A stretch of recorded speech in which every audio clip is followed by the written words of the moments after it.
Hello, xin chào mọi người. Chào mừng mọi người đã quay trở lại kênh của Tũn nha. Hôm nay thì mình sẽ tiếp tục series Sherlock Holmes với một tựa game tiếp theo. Ngày hôm qua thì mình đã hoàn thành vụ án thứ 6, cũng là vụ án cuối cùng của tựa game Sherlock Holmes The Crime and Punishment. Thì hôm nay mình sẽ bước qua tựa game tiếp theo của là game Sherlock Holmes. Đó là tựa game Sherlock Holmes The Devil Daughter.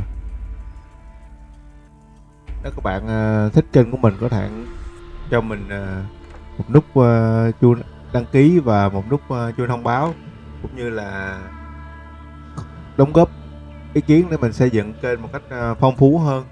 Bạn có thể donate mình qua các kênh donate mình để ở phía dưới góc trái của màn hình. Video sẽ được lên sóng vào lúc 8 giờ tối hàng ngày. Và mình không để các bạn chờ đợi lâu nữa, mình bắt đầu với trò chơi thôi.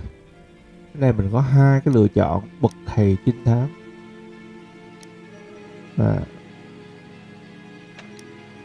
Mình chọn đó ra. Mình chọn đầu tiên đi. Cái này thì mình có thể đổi được, thì không biết cái độ khó, mức độ khó của cái level bậc thầy trinh thám nó như thế nào.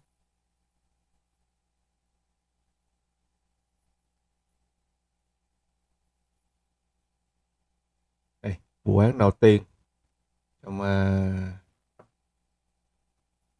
phần game này, lời khẩn cầu.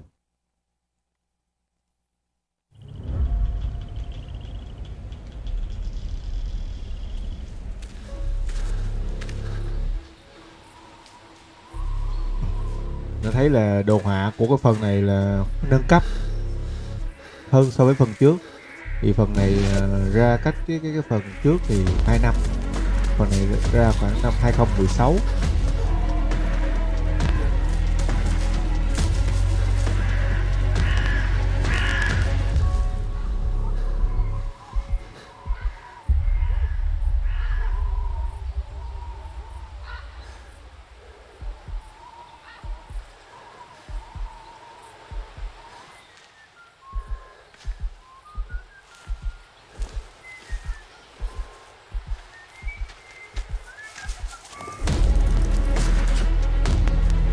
Để Sherlock Holmes ta, giống, có vẻ giống Sherlock Holmes.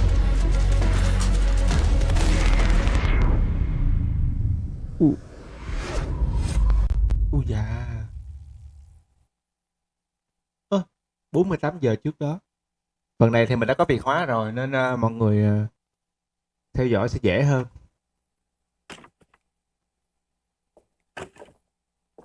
Watson cắt tóc rồi. Là người hồi nãy là Sherlock Holmes à? Oh, I do apologize. Am I disturbing you? No, please. Do come in, Mrs. My name is Miss Alice de Bouvier. I'm Mr. Holmes' new neighbor. Oh, I didn't have the pleasure to...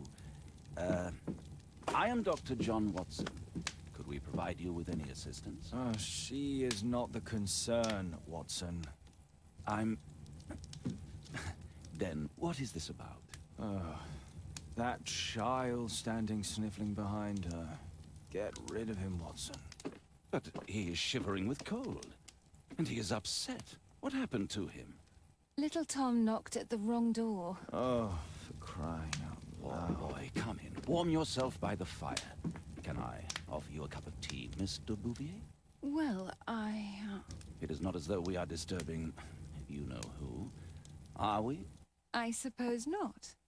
Since you are our new neighbor, it is perhaps better that you know what he's like. You're starting to worry me. Well, Mr. Holmes is relapsing. This illness that he has seizes him when he finds himself with nothing to do. He becomes completely asocial. And alas, this is a very difficult, medically incurable case. Now this must stay between us. Of course, I understand. How very sad. But there is a cure, if only a temporary one. A thrilling inquiry. Most certainly. If he refuses this one, then his condition will worsen. I am still here, you know. I didn't fall out of the window. Very well, then. Thank you, miss.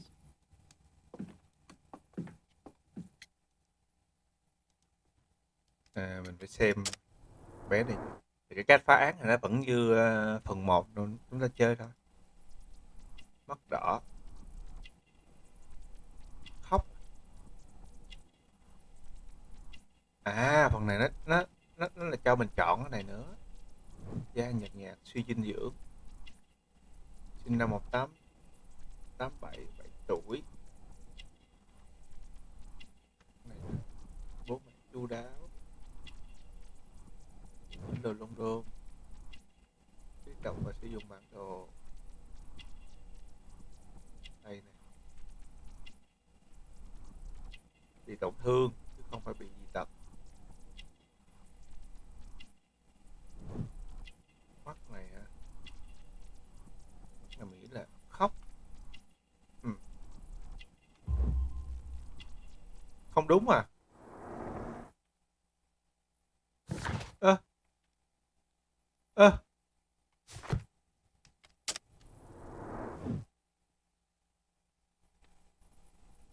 cái này phim cách mạng à? Ủa? Phim cách mạng nào không đúng? Ủa? Nãy mình chọn cái gì ta?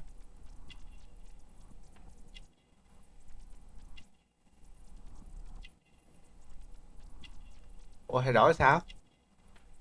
Không hay đổi được hả? Phần này chơi ác vậy?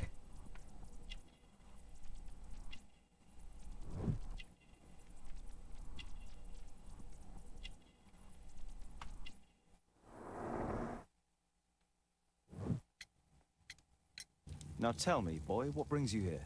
Phần này hơi bị ác nha. It's my Mình phải làm father, kỹ sir. nha. He's missing. I don't know what to do. What's his name? George Hurst, sir. Missing, eh? And what do the police say? The police, they don't believe me. They say he's just abandoned me. But that's a lie. Sao nói ông ta là đã bỏ rơi cháu? Cha mẹ chú đáo mà.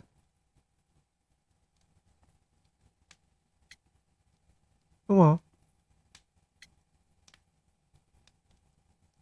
Đúng. Obviously.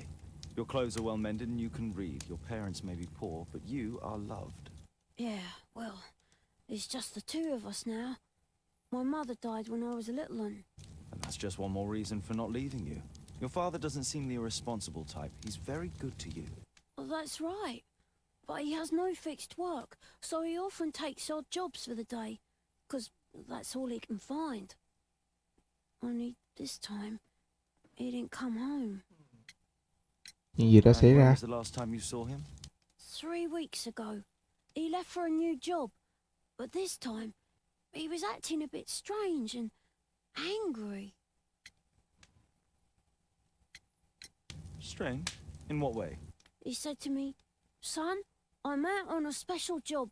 Don't you dare move from here." I think something went wrong. 3 weeks? That's a long time. Well, every day I thought he would show up. And anyway, I can look after myself. What were you thinking? You and your father are both at risk. You should have come to me much earlier. I was afraid. I ain't got no family, and I've got no other place to go. If our landlord finds out that father left me, he'll throw me out on the street. Tom, you've been very resourceful. We shall be discreet. If only my mother was still here. Bọn chú sẽ điều tra. Very well. Your address, please, Tom. 12 Dorset Street, the first floor, door E. It's in Whitechapel, sir. But I ain't got no money to pay. Who asked for money, Tom? Your case seems to be the very medicine I need. I'll meet you there shortly. Oh, thank you, Kiểu sir. Sherlock Holmes nghĩa là một người kiểu gọi là gì ta? Đầu óc lúc nào cũng phải cần tư duy á. Không tư duy nó làm khó chịu con người á. A map of London and its surroundings. Nên có vụ này là giống như là thuốc ấy, bị nghiện ấy, kiểu bị nghiện tư duy ấy.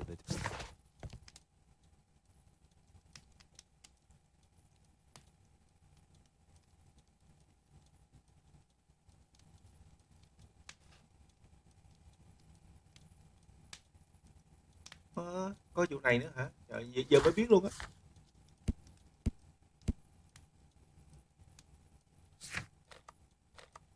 Cái này mới quá.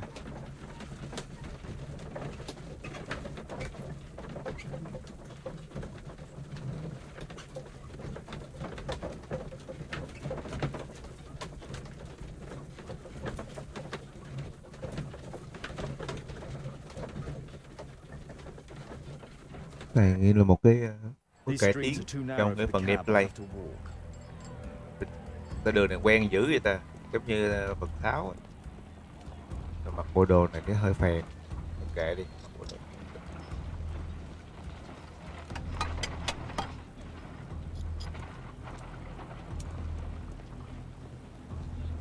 Đằng này hả?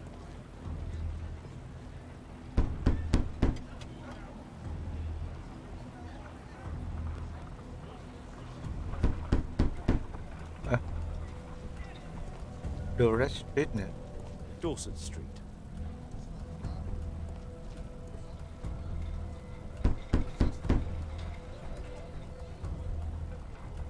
Nhà này con bé nó nhà số 12 đúng không?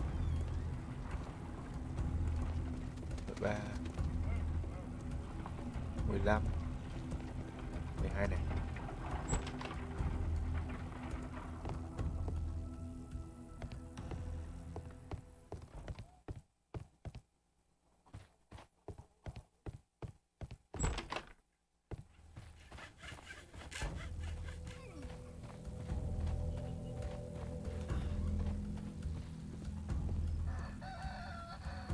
Đơn. Bây giờ là cái nhà khám phá nhà này trước.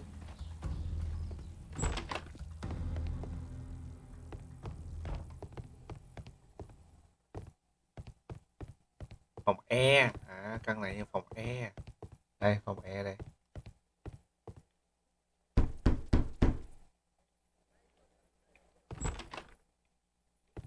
Tis your home, Mr. Holmes. Có cái gì đó trong túi nè. Có mẫu giấy. The old Tabard pub. Quán rượu Wall Street. Tabat. The old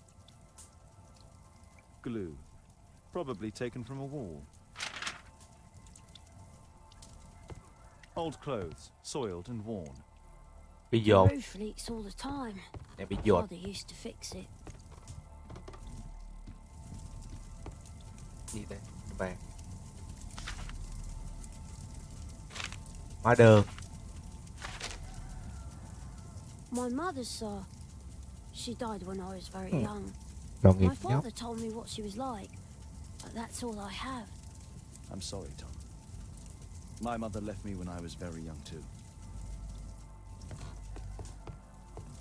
Food's running low. Well, I can see the preparations for peasant soup, a clever concoction for somebody with apparently no culinary Nấu skills. nấu bữa ăn vội kiểu không có phụ nữ ở nhà này.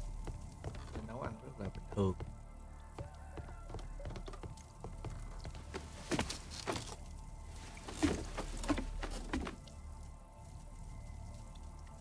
It's too dark. I can't see anything.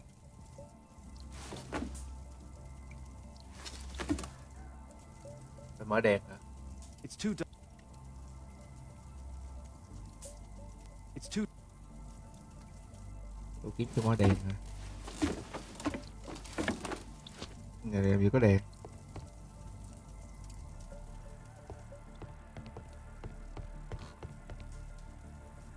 Có nến nè. So that's why you came to see me. Đây, có nến nè.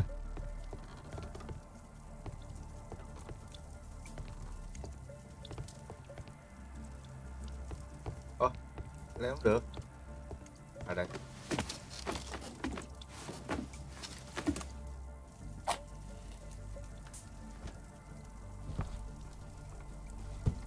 A leather satchel, what's in it?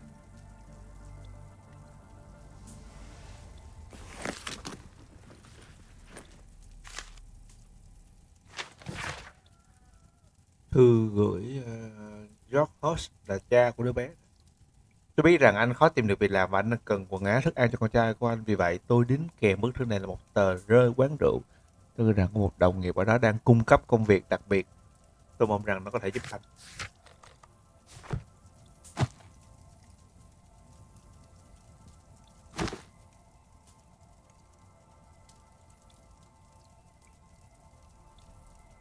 Ok. Hết rồi đấy. Just some old things. Ok, từ đây hết rồi. Ok. Tìm hiểu về công việc đặc biệt. Tí mình sẽ đi bên kia đúng không? Phải chị trước đây. My father's a regular, but he's not a drinker, sir. Tìm hiểu công việc It's đặc close biệt. by on...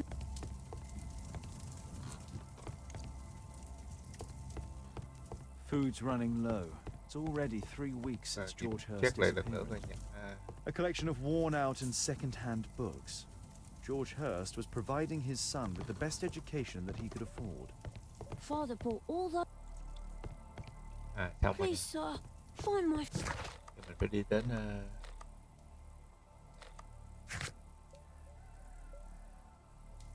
tìm hiểu công việc đặc biệt về quán rượu.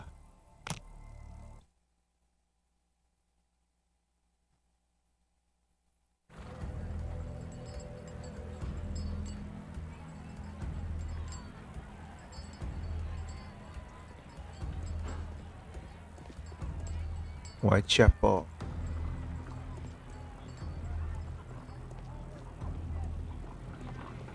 North Street.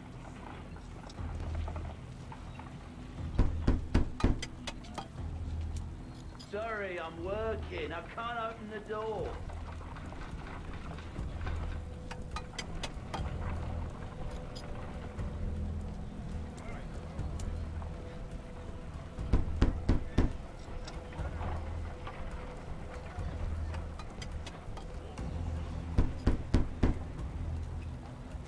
There's nobody at home. Good day, Mr. Holmes. Well, if it isn't young Ah, Wiggins. Wiggins. And I see you found yourself a job. If you can call it that. I hate it. But if you've got any proper work for me... I just might be in need of your assistance later. Wait here.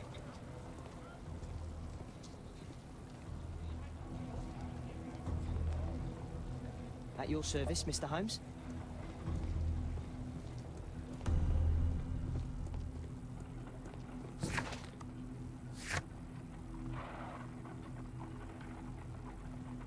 Quán rượu ta bán đâu ta? Nhà 12 là nhà nãy nè.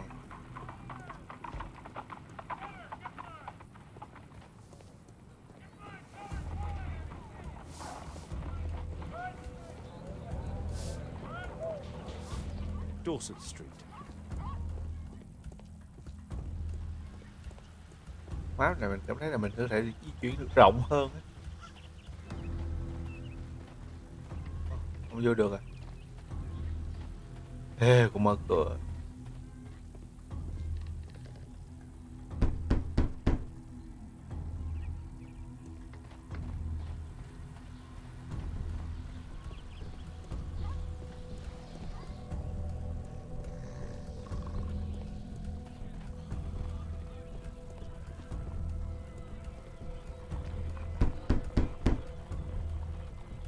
Just leave the post on the doorstep.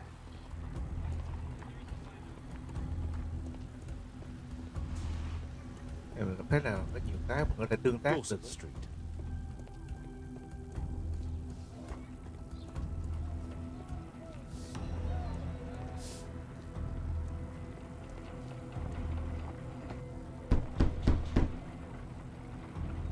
I'm not expecting anyone.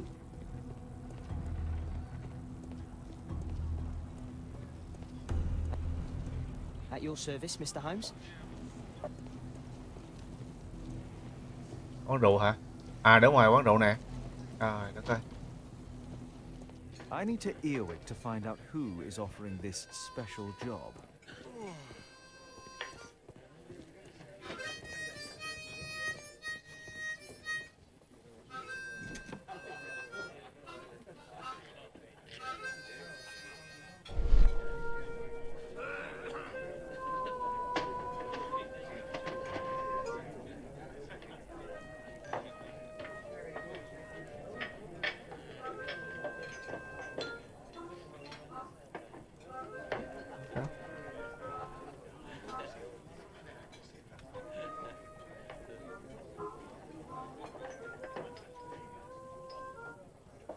phải giữ hai cái này trong đây luôn á hả? Equality for the working class. Trời ơi.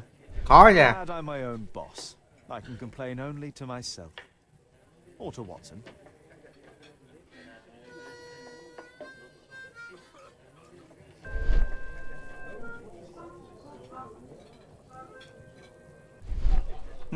Rồi đang coi.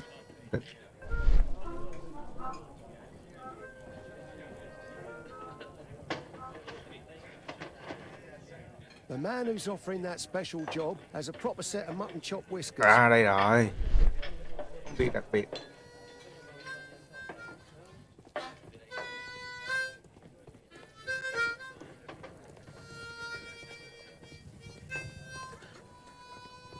No gods, no masters.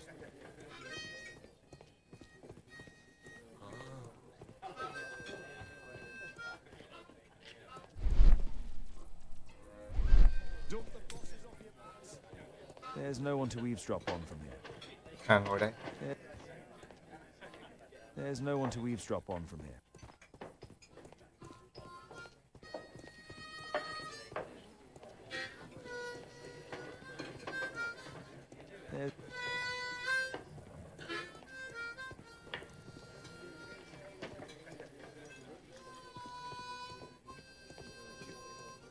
No gods, no masters.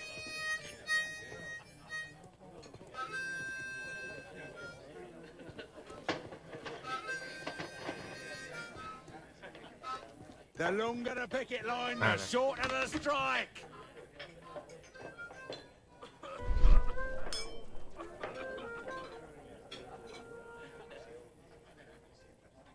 No. That fellow who's offering the special jobs, he never drinks alcohol. Ok, hiểu. So, the man I'm looking for has whiskers and never drinks alcohol. Đây.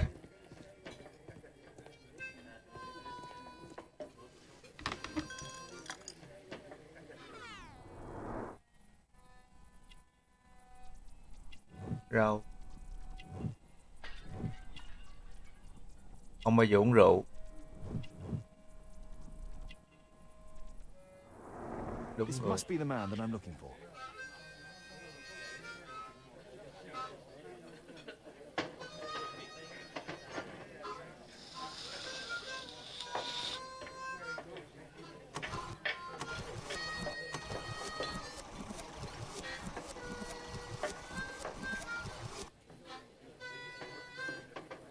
Ba 30 phút sau. Có người tới à?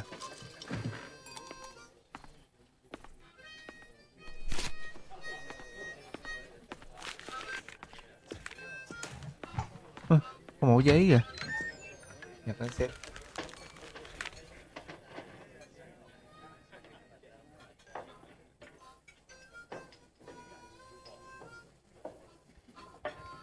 Interesting. A missing person. I should find out more. Người mất tích à?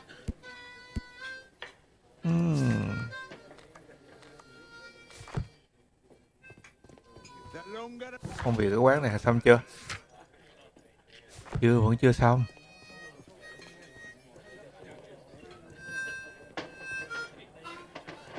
Gods, no masters.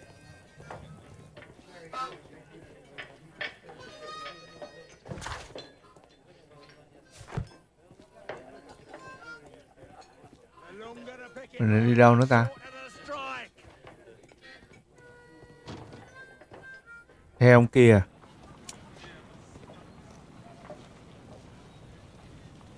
You see that gentleman? I need you to follow him and report back to me.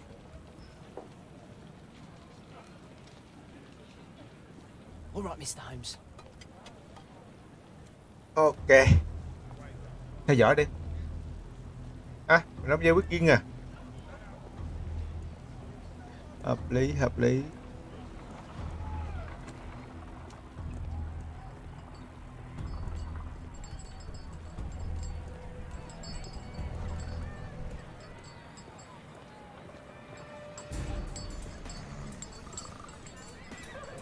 Đây con màn theo dõi đấy chứ.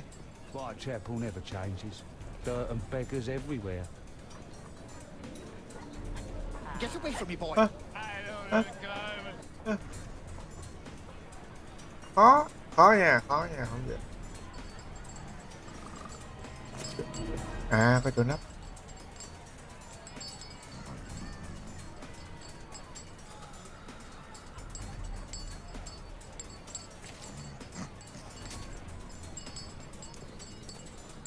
À, cái việc phá này ok, chất lượng nha. Kéo.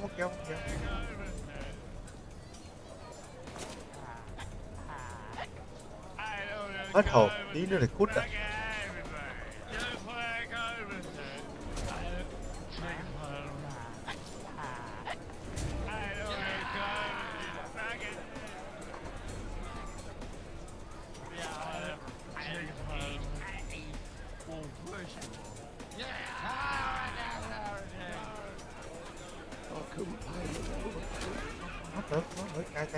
Cay, mất dấu. Pumpkin, cabbage,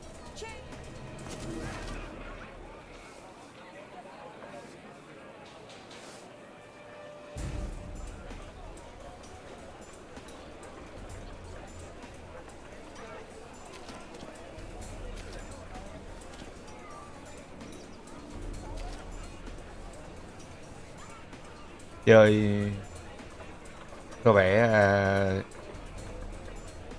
phần tiếp theo này chơi căng thẳng hơn ấy.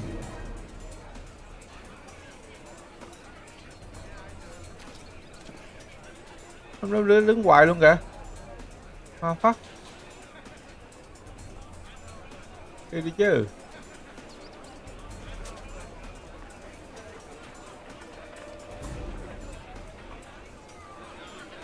Không có chỗ nắp gần nhất là trên kia.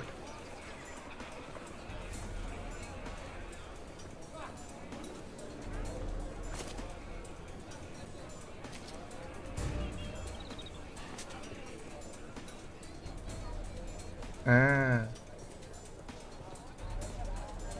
They won't let me pass. I'll need to find another way.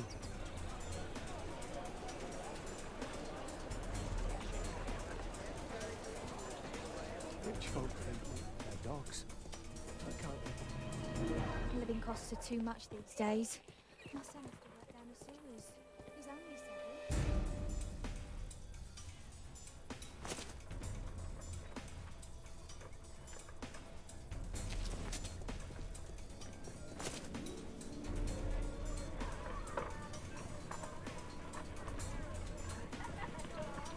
Phần này mình cảm thấy nhé, mới đầu vô chơi là có vẻ hấp dẫn hơn phần trước.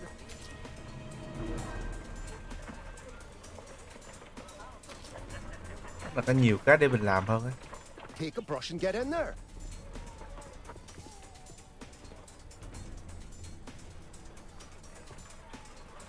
Ah, boys from the Bruisers gang.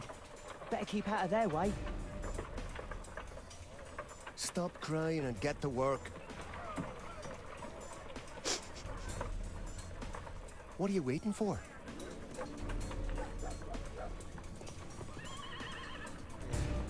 Who do we have here? Get him!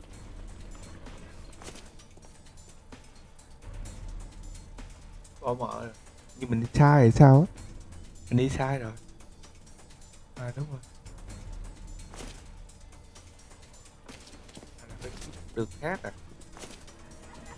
À rồi, biết đi đường nào rồi.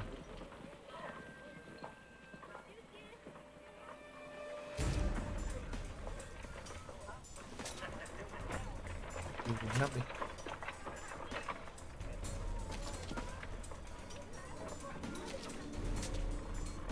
Stupid kid.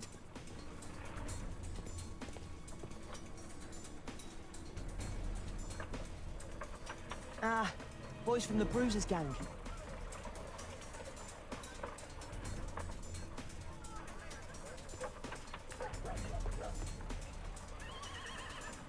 I'll be able to continue the chase if I climb up the chimney, but it's dangerous. Trời má. Stop crying and get to work. Please, you don't have to beat him. I'll do it. I'll clean the chimney. Go on then.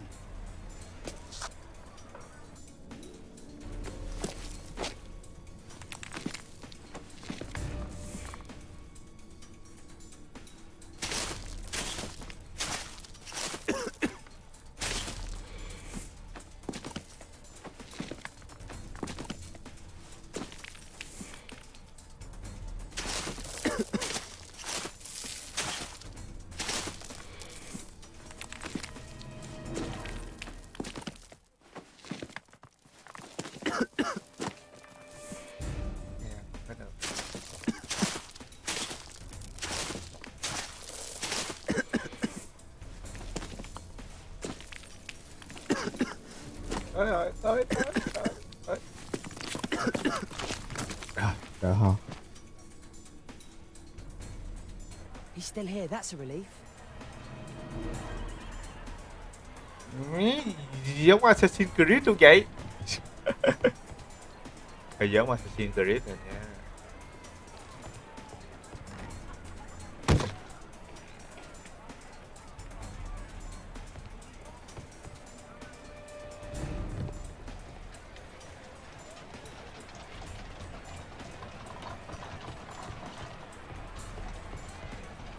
Ủa, ông đâu? Ê, ông đâu rồi? À đây. Không kéo. À đây.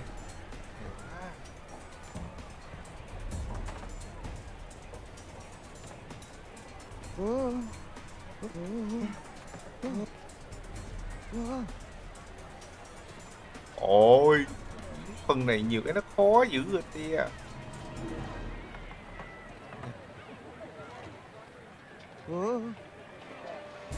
Gán lên Kim ơi, gán lên. Quá được rồi.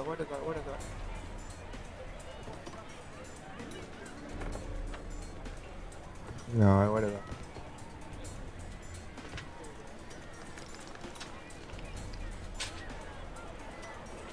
Quẹo bên nào? Ủa, mờ rồi. Ở bên kia, ủa?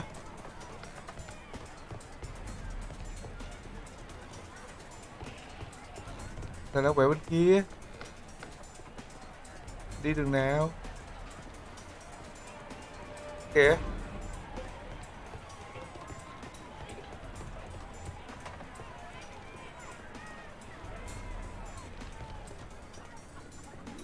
Ồ, mất dấu rồi. Cây đấy nha.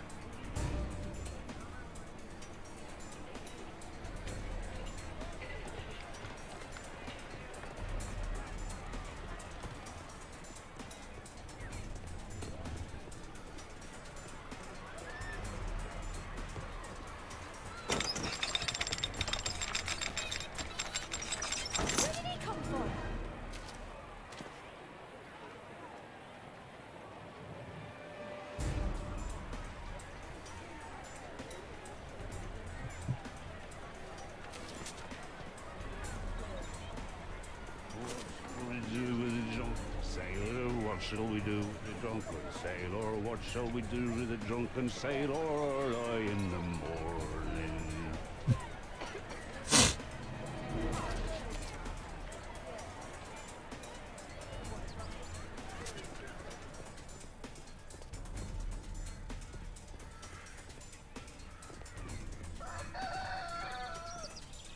No place to hide here. We'd better go through the yard.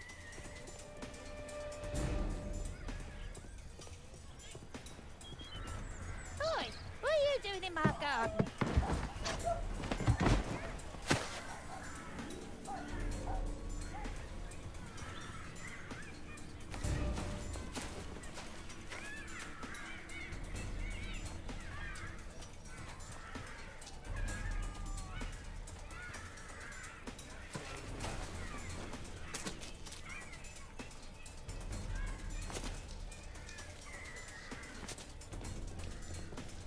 Get away from me, boy.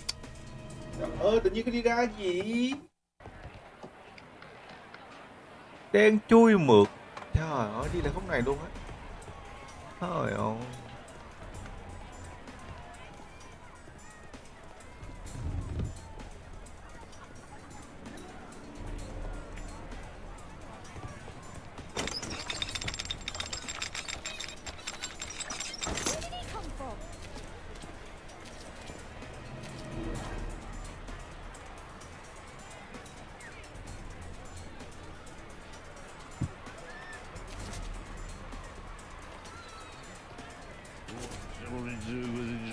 Sailor, what shall we do with the drunken sailor? What shall we do with the drunken sailor in the morning?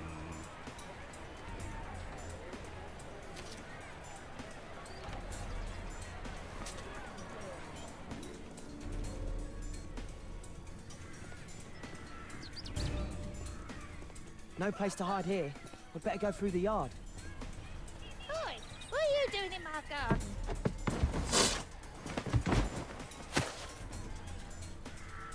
Tiếp chưa tiếp cái lỗ đi.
Hey, Jim.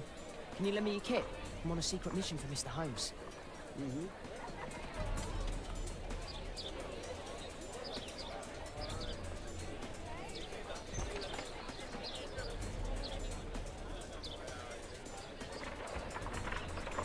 Đánh giày. Đánh giày luôn à? It's dirty. I should use a damp cloth.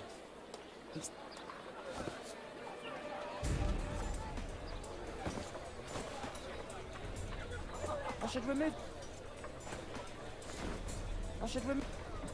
Ồ, bốn quận này hả? I should.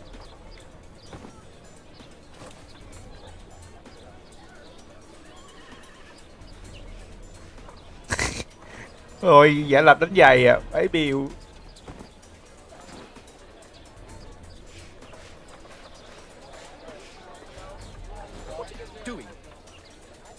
Hả?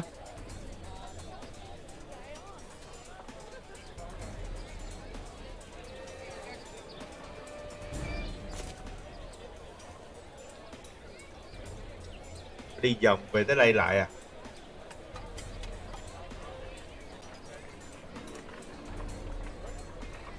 Ui. Con chó hả? Ôi, hai con chó. He's talking with a cabin. I need to get closer.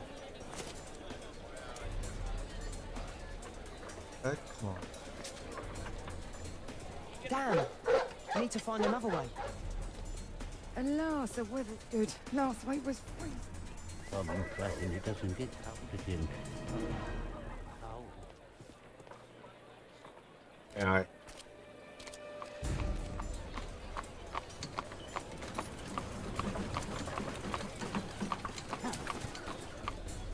I can't lose him now.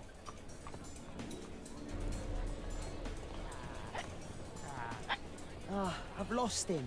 Hả? Sao mất dấu được ta? À, đu theo cái xe luôn à?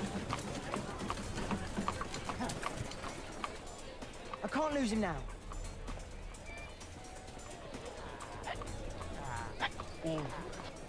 I've lost him. Kìa.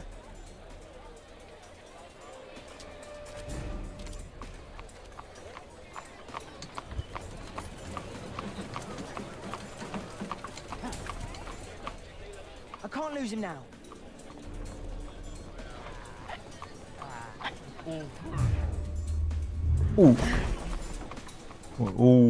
Nhảy như phim hành động.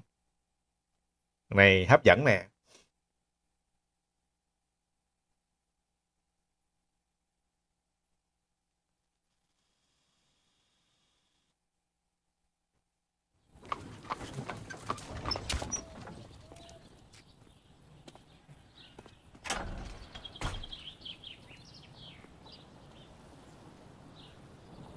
Interesting.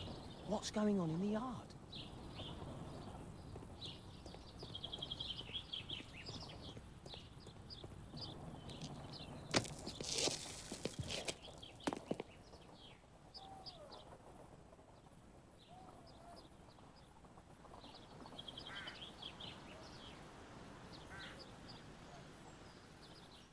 It's too dangerous to enter.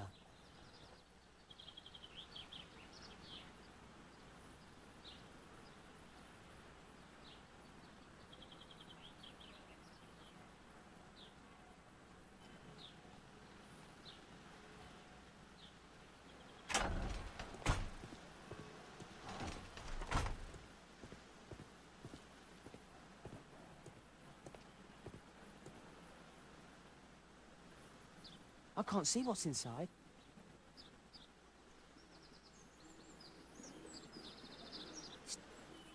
It's too dangerous to enter. Wow, a lot of it. Ah, a coat of arms. It might help Mr. Holmes. I'll make a drawing of it.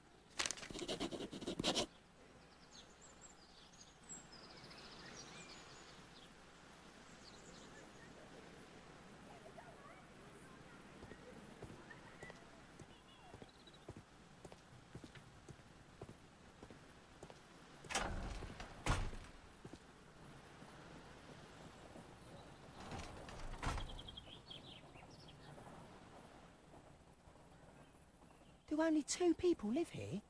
I wish one was me. Bags of food. I like this house. Time to report to Mr. Holmes. Let's get outside before I get caught.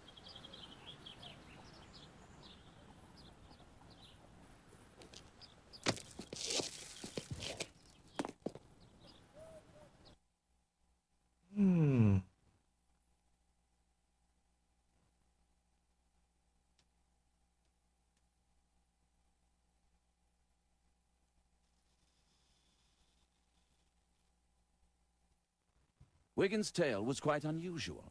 What do you make of what he found, Holmes?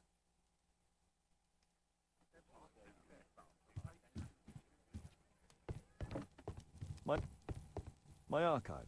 I can always... My archive. I can always consult Ồ, with it. đâu, vẫn dễ đâu. À. Wiggins did a good job.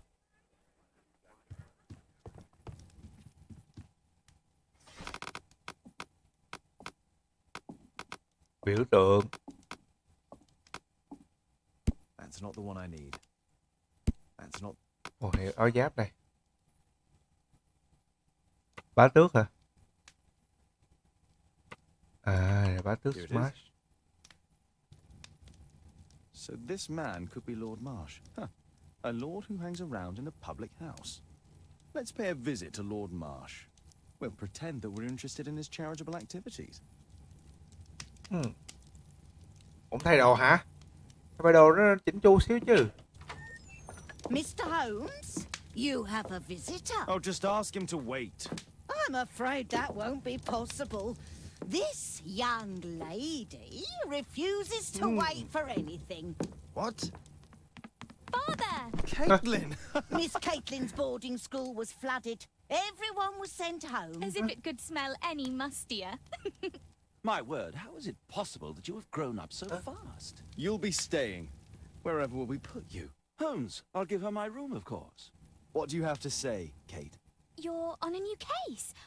A respectable lady who's being blackmailed? Or is it a love story between a prince and a suffragist? However did you guess? You will tell me, won't you, Father?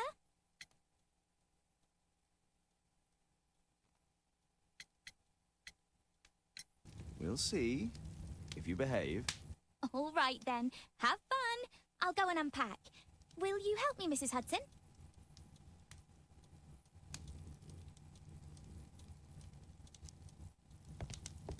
Thay đồ. Mặc đồ phèn quá.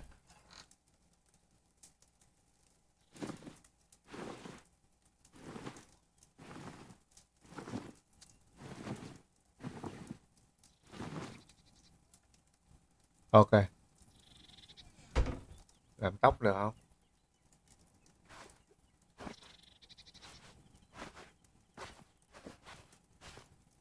Ok. Kính.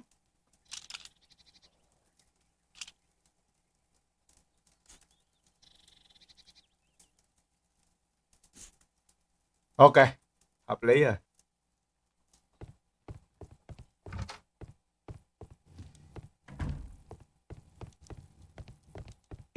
wonderful to have Kate home. My analysis table. It's useful for my work. Ghé thăm nhà bá tước Smart.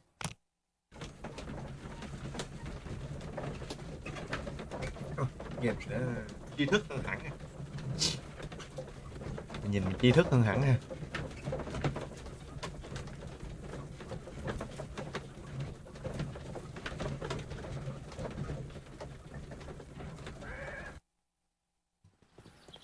Holmes, about Caitlin. Yes? She has grown up, hasn't she? Don't you think it's time to tell her? To tell her what, Watson? Well, about her father. Never. Absolutely never. Do you hear me? Holmes, you were responsible for the death of her father. You owe her the truth. She is old enough now. But lose her. Can't you see that? She must never know, Watson. Is that clear? Holmes. It won't and can't happen. À, vậy là mình hiểu rồi câu chuyện của cái phần này. The Devil Daughter là có khả năng cao là về cái con bé Caitlin đó. Bố của con bé đó có thể là một nằm trong một cái vụ án nào đó của Holmes. Holmes đã phá án. Khả năng là như thế. Nên phán đoán ban đầu. Come in, please. Tự hỏi. Good day, gentlemen. Welcome to my home. How may I help you? Good day to you, Lord Marsh. My name is Sherlock Holmes, and this is my friend and colleague, Dr. Watson.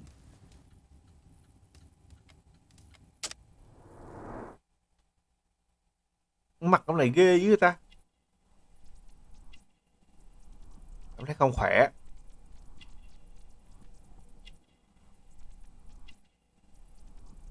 Mặt ông này ghê sao ấy. Đã.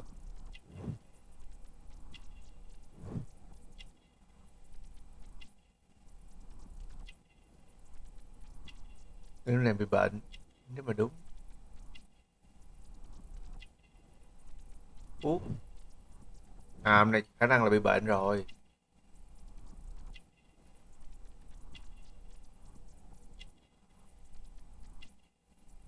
Trợ lý riêng.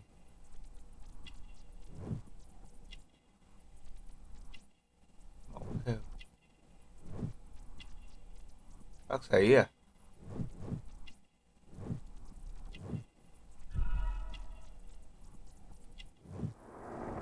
Đúng không? Nó đúng không? À, hai người này chứng đoán đúng rồi nè. I hope we're not disturbing you. You are with your physician? Yes, this is Dr. Reuben Fisher. But no, please, I'm intrigued by your visit, Mr. Holmes. I'm glad to hear it. The last thing I'd wish is to upset the patient. Lord Marsh, can I just say that I admire all of your efforts in assisting the poor of London? Yes. It is a war that we must fight on our streets and now too from my home. You must surely have noticed those bags full of items, clothing and books for the unfortunate. That is inspirational. At my own humble level, I too try my best to support those in need. I thought perhaps that I could be of some assistance. I don't see why not. I already have the valuable assistance of Dr. Fisher, who happens to be my personal physician.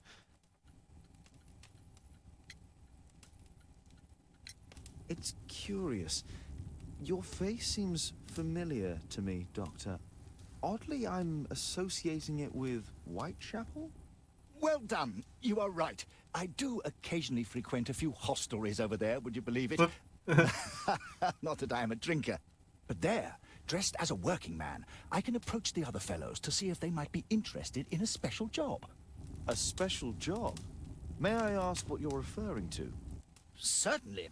Since Lord Marsh began his special education program in 1889, he foresaw that such people would need an occupation of some kind. And so, with or without education, we propose these opportunities to work with Lord Marsh. It offers the less fortunate a chance to help make London a better place. That's remarkable.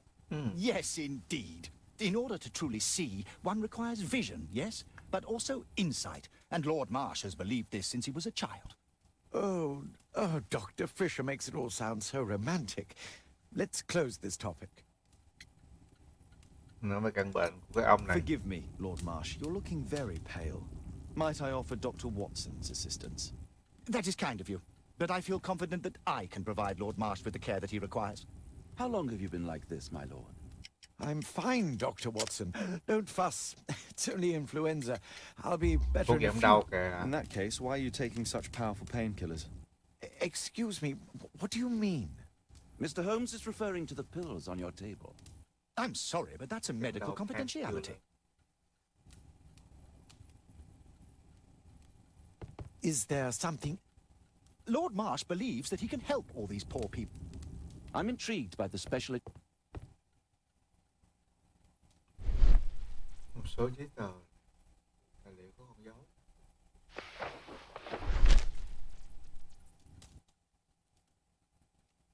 Thưa Bá Tước, đây là danh sách những người tham gia được chọn cho chương trình giáo dục đặc biệt vào tháng 10. Đây là một sự hứa hẹn.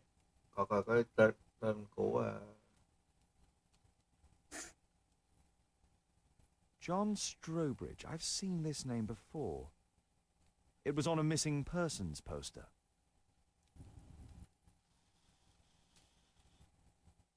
Last year, 3 orphans were put through medical college. Thanks to Lord Marsh and the special education program, a great many poor people will have a second chance in life. Lord Marsh, hunting with his friends. Ah, my dear comrades, Lord Collins and Lord Harrington. If it wasn't for this godforsaken English malady, I'd be with those rapscallions right now. All in due time, my lord. I can't quite work it out. Do you have any idea as to the number of people who might owe you their lives? Oh, don't embarrass me, Mr. Holmes. But indeed, these people have become like a family to me. That would be a fairly large family, I imagine. Yes, the list would be longer than any of your short stories. As for how large, well, Fisher is the one who keeps record. Might we take a glance at the list? I regret that is impossible. It is confidential. I stand firm upon that point, Mr. Holmes. I quite understand.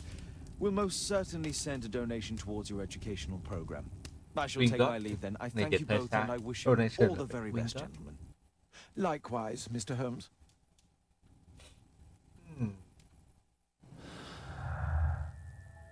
công việc đặc biệt liên quan đến chương trình giáo dục đặc biệt là bộ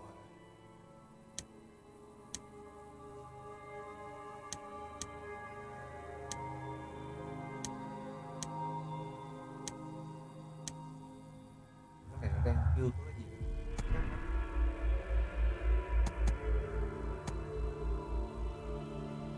có, mình nghĩ là có đó.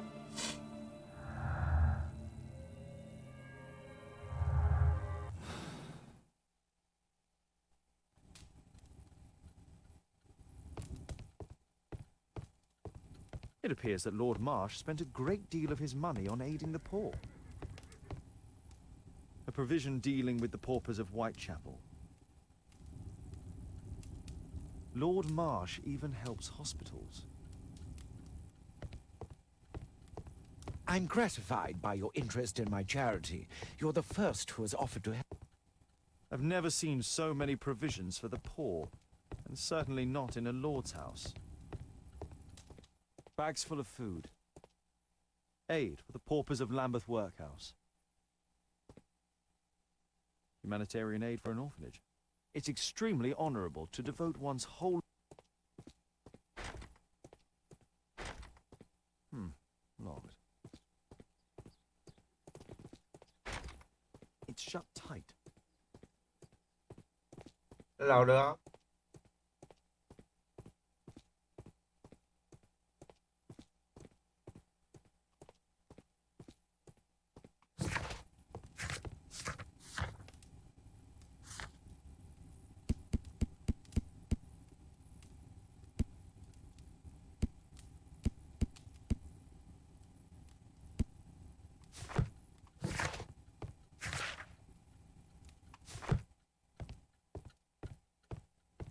I'm intrigued by the special education. Spike, Lord Marsh. Mình xong rồi đó, mình nghĩ là ok, ở đây hết rồi đó.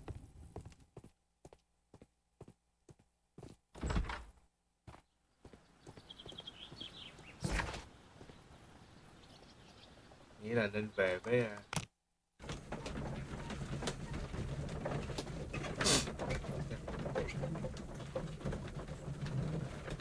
ít thứ.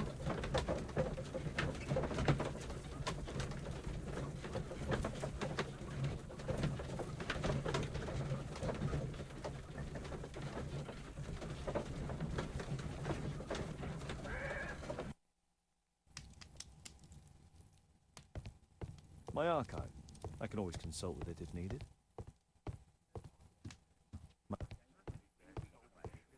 Brave Toby, the best nose in the British Empire. Em dùm là còn xài được không? Xài được rồi.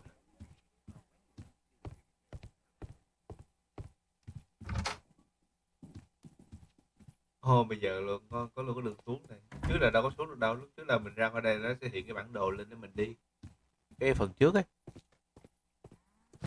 Là nên tới nhà của mình.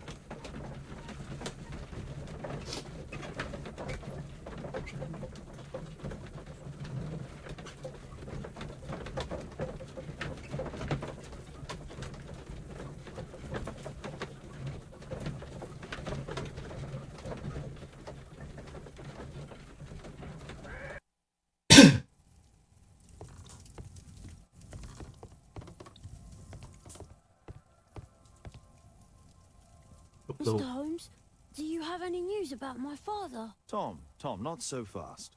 I wanted to ask you if you remember your father mentioning anything about a special education program. An education program? No, he only talked about a special job. What's this box, Tom? Oh yeah, I just found it, Mr. Holmes. It was ever so well hidden. I've no idea why. Well done, my boy. It could prove very helpful.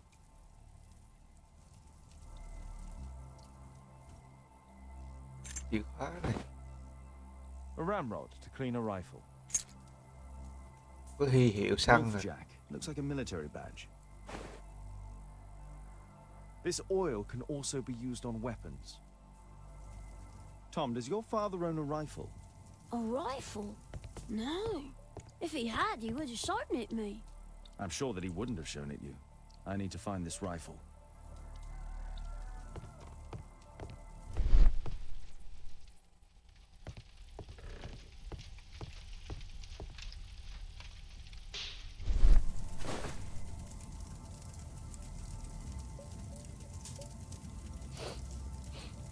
This scrap of cloth was used to oil a firearm. Tom, does your father have any other property? No. Well, at least I don't think so. I have to take Toby. He'll take a sniff of the oil, and we'll find that rifle.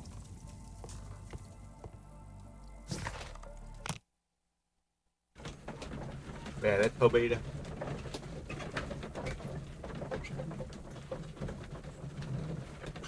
Mình giờ phải sử dụng Toby để tìm cái khẩu súng.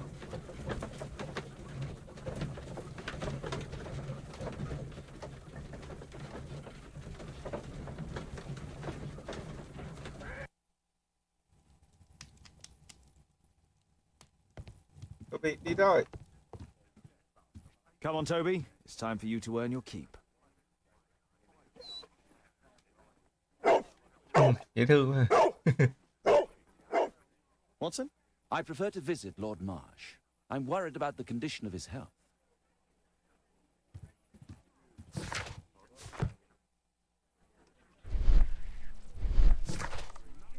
Bây giờ mình đi đâu? Ok.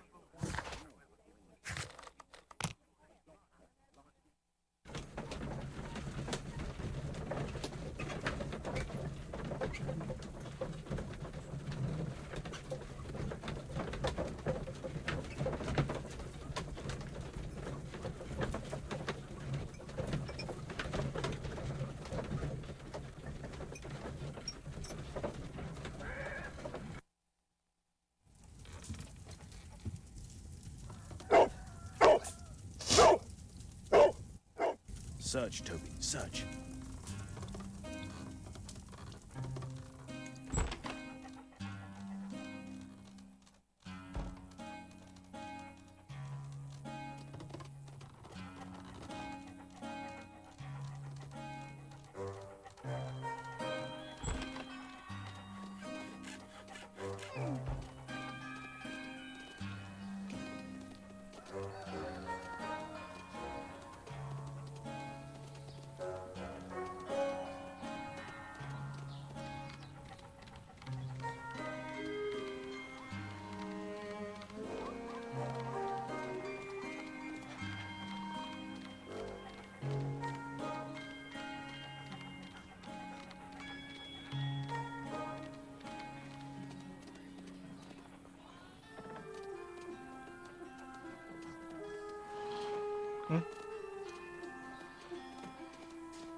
Có đường phát nữa à?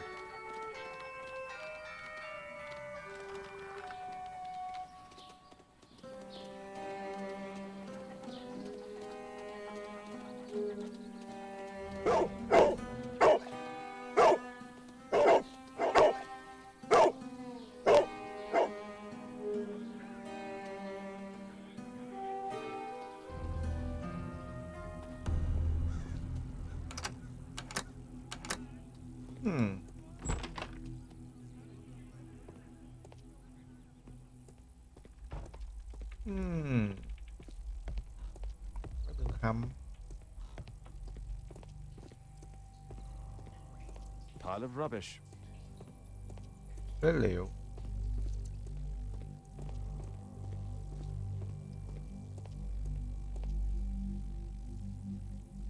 Tom's photograph. Let's try to get inside. Oh.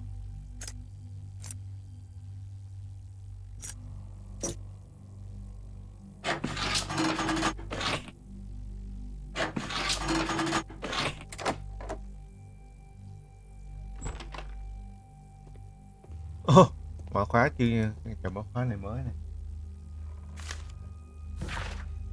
Tom thân yêu, nếu con đang đọc bức thư này thì nó có nghĩa là cha đã mất. Cha rất tiếc vì mọi thứ đã kết thúc bằng cách này, nhưng cha không có lựa chọn nào khác. Con phải hiểu điều đó. Con là đứa trẻ thông minh và cha rất tự hào về con. Cha hy vọng ngày nào đó con sẽ hiểu và tha thứ cho cha. Con trai yêu con rất nhiều, đừng tuyệt vọng. Cố gắng để được hạnh phúc, vì con sẽ lớn lên trở thành một người đàn ông chững chạc vào một ngày nào đó. Và nó sẽ sớm hơn là con nghĩ. Con sẽ không ở một mình. Cha và mẹ luôn theo dõi con trên thiên đường. Nghe sợ đấy vậy. News clippings on lords in the education program. Why are they here? Bá Tước cùng bạn bè xác lập chương trình giáo dục đặc biệt. Trong chương trình hỗ trợ người nghèo xây dựng một cuộc sống tốt đẹp và có tương lai. Và quy âm này chắc chắn sẽ được nâng cao mức sống xã hội đang gặp khó khăn của chúng ta.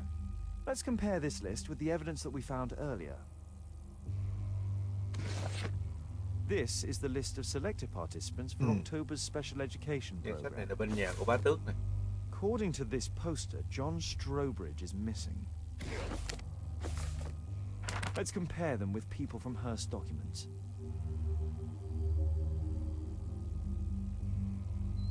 Thomas.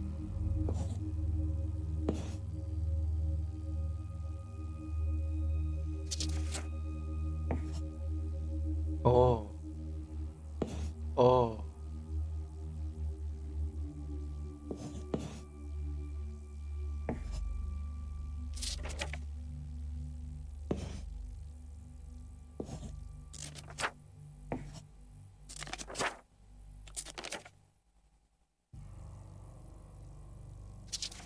Nó gạch trong này.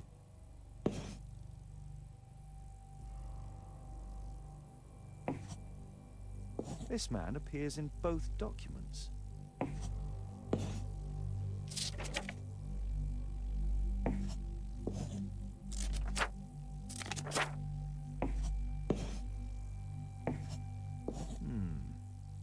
All the people in Marsh's document are marked and dated in George Hurst's files.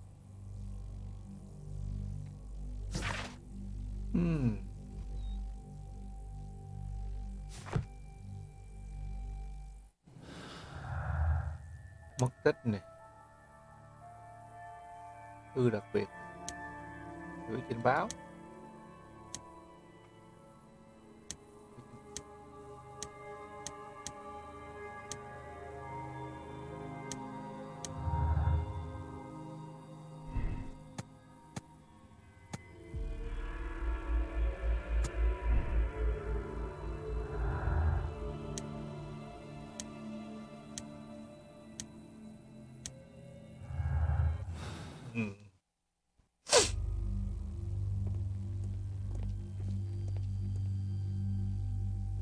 Bản đồ à? A map of Epping Forest.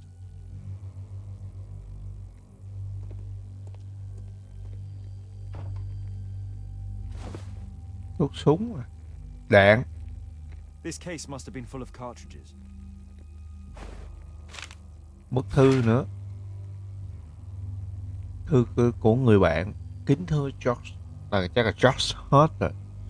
Tôi hiểu anh và thật buồn, giống như anh, tôi không thể tìm được việc làm, thậm chí không phải là điều nhỏ nhất. Con tôi không có gì để ăn. Khi tôi cố gắng làm bất đi gì thì các ông chủ chỉ nói rằng họ không muốn người bị thương làm việc cho họ. Dịch vụ quân đội của chúng tôi có nghĩa là không có gì. Đất nước chúng ta sẽ sử dụng chúng ta trong chiến tranh, nhưng bây giờ là bỏ rơi chúng ta, không ai quan tâm cả. Một thư nữa. Bởi hoàng hậu. Một tuyên bố đưa ra bởi hoàng hậu Victoria. Vương quốc Anh, Ireland. Thiếu tá của quân đội Anh tuyên bố đất nước này dang rộng lòng biết ơn với George Host, người lính danh dự của Vương quốc Anh và những đóng góp mạnh mẽ của ông. Quân đội trao tặng huân chương xuất sắc cho ông và đã nghỉ hưu vì những chấn thương trong khi làm nhiệm vụ.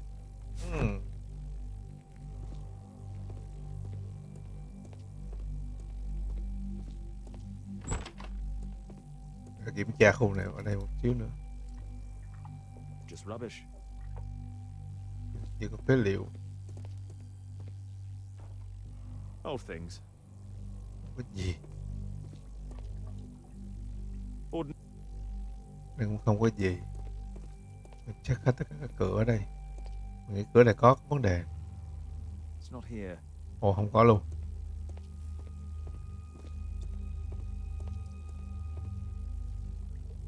Just some old things. Pile of rubbish.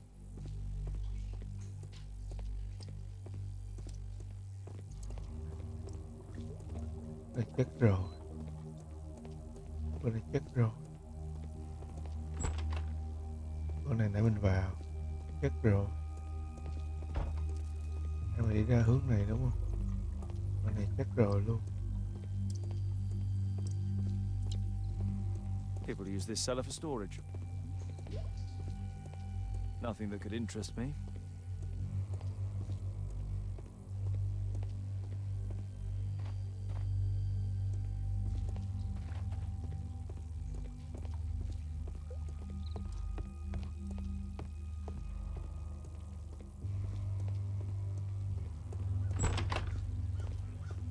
Brave Toby, best nose in the British Empire. Đây xong rồi đúng không?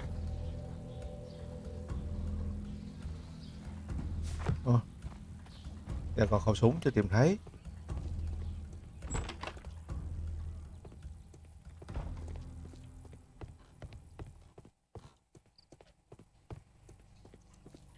Pile of rubbish. Just some old things.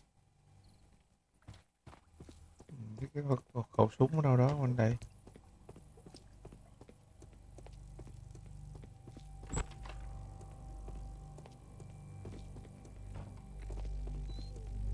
There was something on the stand. There was a rifle here. George Hurst took it with him. Sao? Mình kết nối dữ liệu nữa.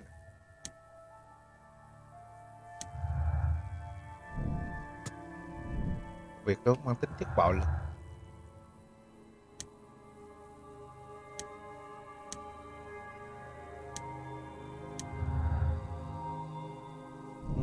người mất tích, người nhóm S, những người mất tích.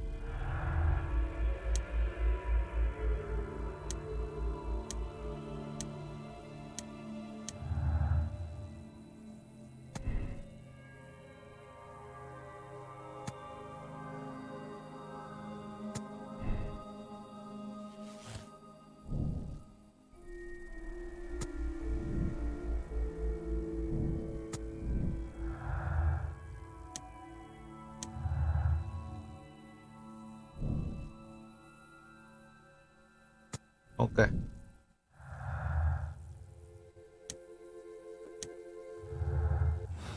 Như vậy mình sẽ đi giờ bắt đầu vào nhà Bá Tước để mình tìm hiểu nhiều hơn thông tin.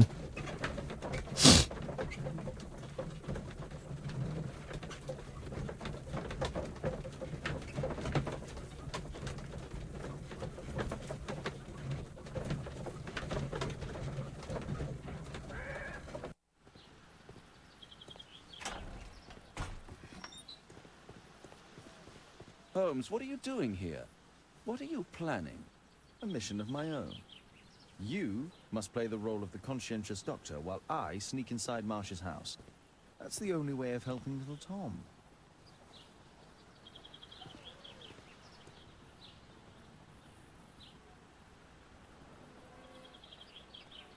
Bây giờ thì lẻn vào nhà cửa sau thôi.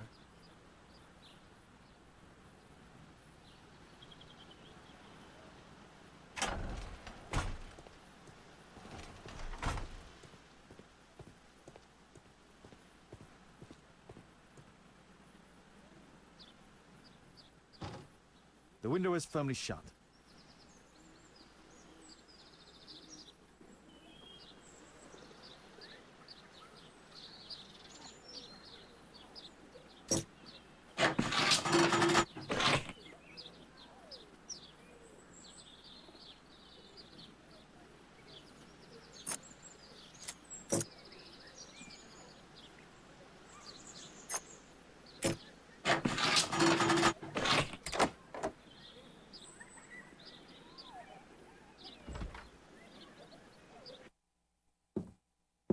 How can I help you?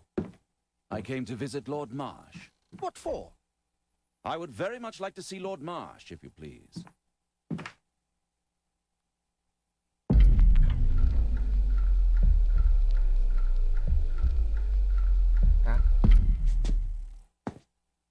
Mr. Holmes? Ơ? What are you Trời doing here? ơi. Éo rồi. How can I help you? I came to visit Lord Marsh. What for? I would very much like to see Lord Marsh, if you please.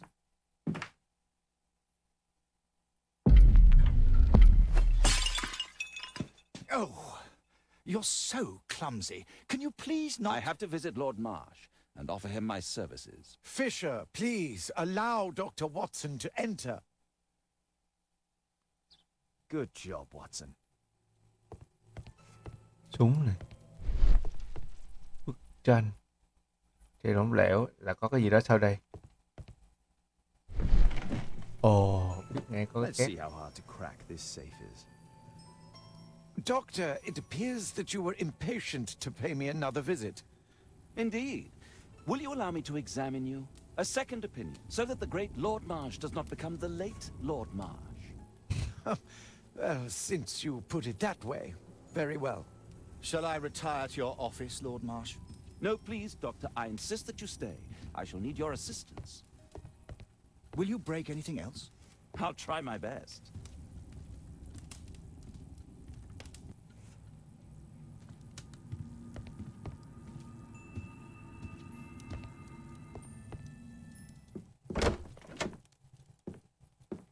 Mr. Holmes? What are you doing here? Ơ? Trốn đâu hả? Ơ kìa. Will you break anything else? I'll try my best.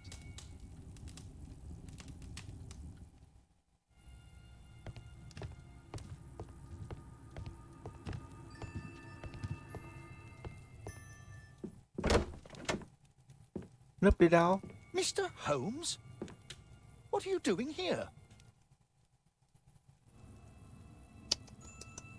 Khó nha, chỗ này khó nha. Will you break anything else? I'll try my best.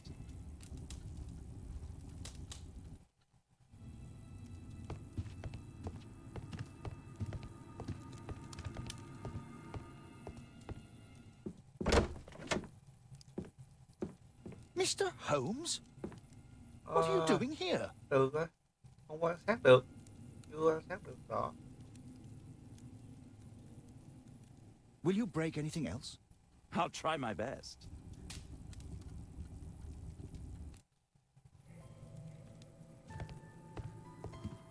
Đây rồi.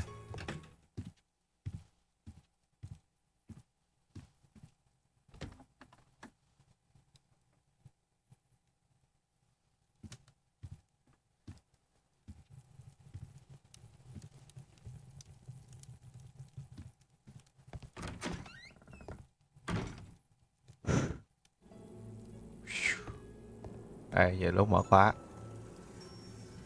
Khóa bằng ạ.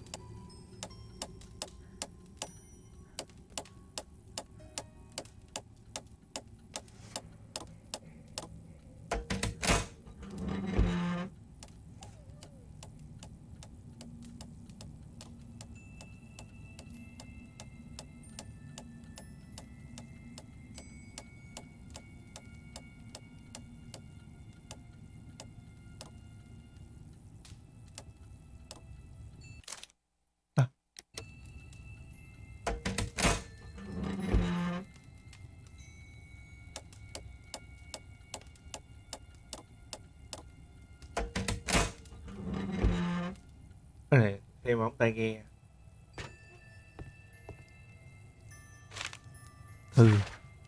Tôi ngưỡng mộ tất cả những người nghèo khổ, họ dường như đối với tôi là hơi thở của không khí trong lành.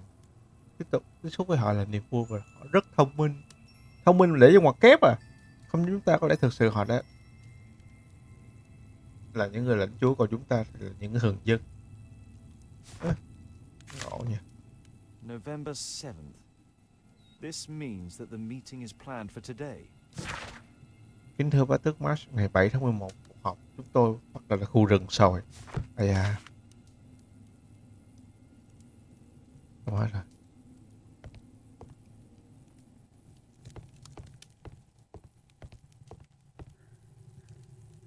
Lord Marsh is a keen hunter.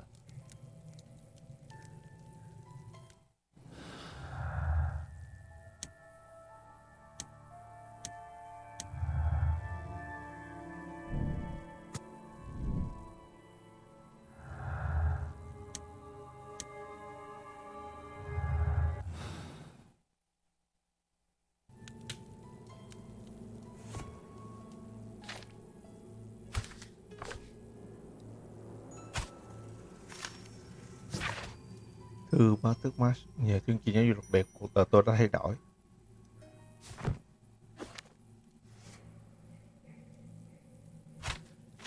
Này giấu đồ nữa chứ. Nếu Bá Tước Collier có thể học được nhiều điều về việc điều hành chủ quyền từ những người mà chúng ta đã chà đạp dưới chân. Ây da. Người cũng đã nghèo khổ đó khác. Tốt thành phố. Đến ngày hôm nay, theo ước tính của tôi, chương trình giáo dục đặc biệt đã cứu được hơn 200 cá nhân như máng xối nước. Không có sao.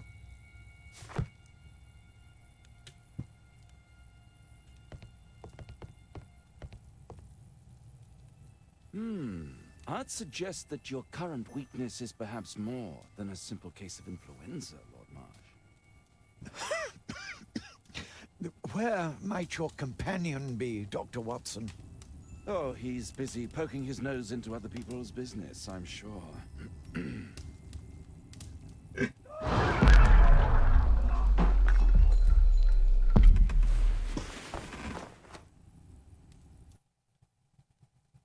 My lord, I'm sorry to interrupt, but I must remind you about your meeting. Is it already time? My apologies, Dr. Watson, but we are expected elsewhere. Might we offer you a lift? You are going out? I'm not sure that's wise in your condition.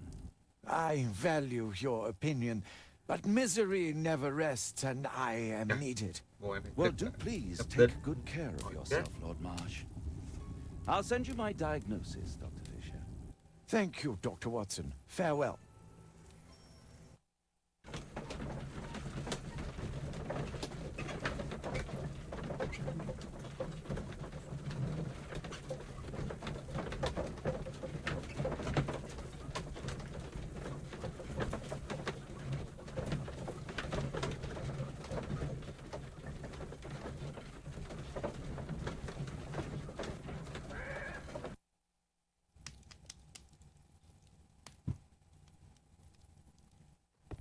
Rồi là mình nghiên cứu cái mẫu của ông kia nè. Watson, what are you doing at my table? I just need to check one thing about Lord Marsh.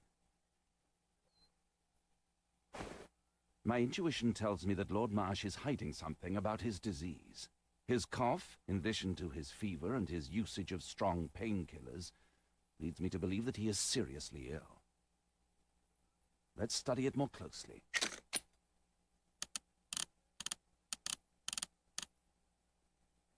Sputum with tiny drops of blood. I could take a sample and examine it under the microscope.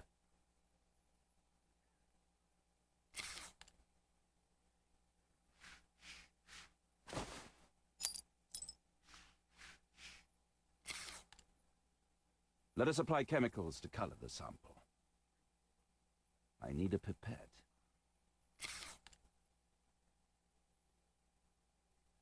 Rượu cồn.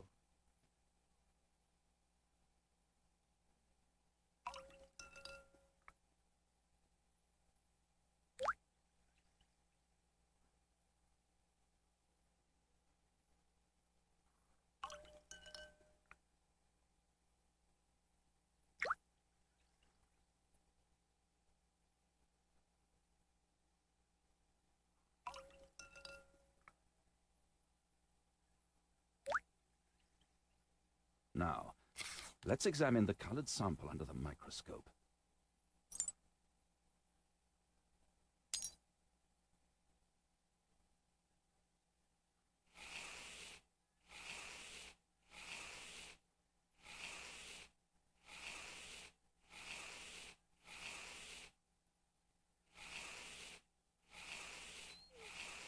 Mycobacterium. It appears that Lord Marsh is seriously ill. Mycobacterium hả? Mycobacterium là gì ta? Holmes, this is no longer a laughing matter. It is just as I feared. Lord Marsh is suffering from tuberculosis. You don't say. Yes, I do say.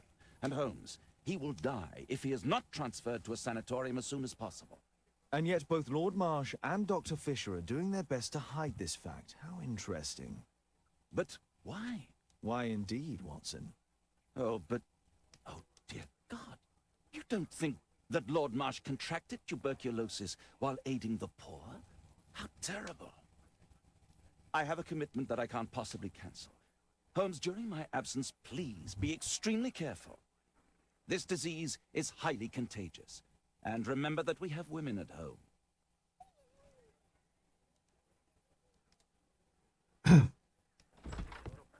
Thank you, Miss Alice. Until later. I'll see you soon, Caitlin. Where have you been? Our neighbour lent me a book. She is so kind. I think she likes you. I doubt that. How is your investigation going? It's going. Mấy này nhìn cái mặt nó không có thân thiện gì hết nha. Forbidden reading at my boarding school. Did you Nhìn know? mặt nó giống như trong bé trong phim kinh dị á. This is so...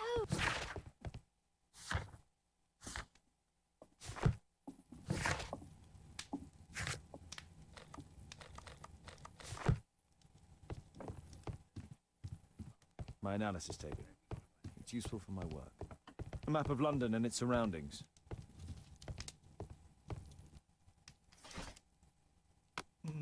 Huy hiệu không chưa. Ngoại lai à. Nửa sói nửa thỏ. Phải hướng nội sinh. Here it is.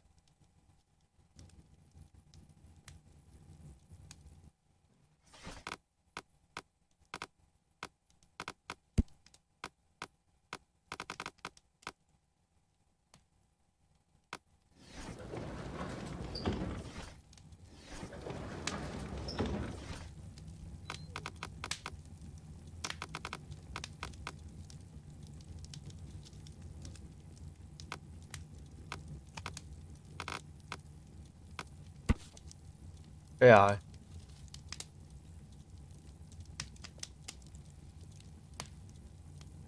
Here it is. Cronstan's Oak is in Epping Forest. That's the place indicated on George Hurst's map.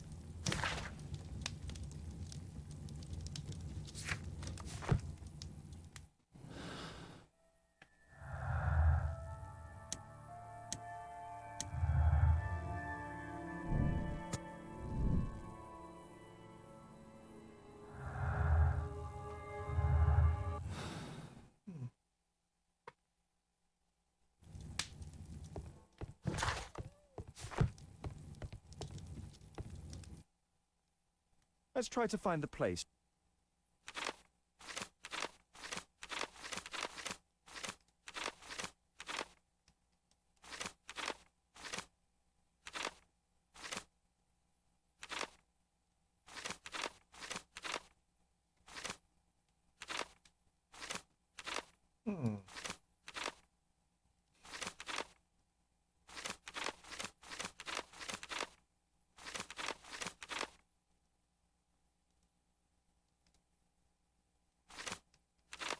Đâu ta?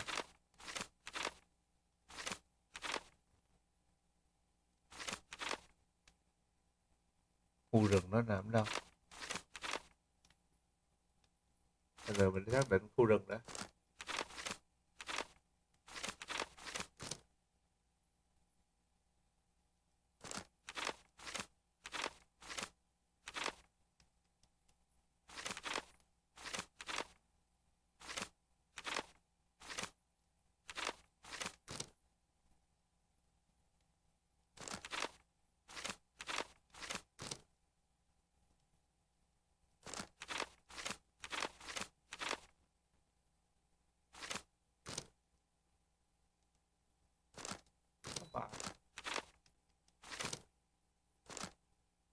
Here it is.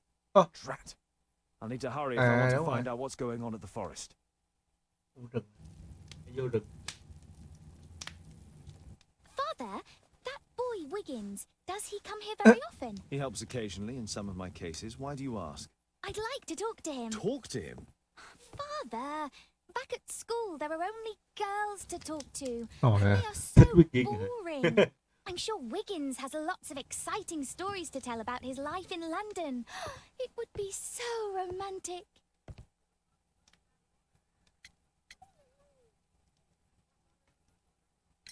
Caitlin, you know that Wiggins hasn't had the most fortunate life. That only makes him more interesting. Oh, Kate. I'll leave you alone now. Luôn đó.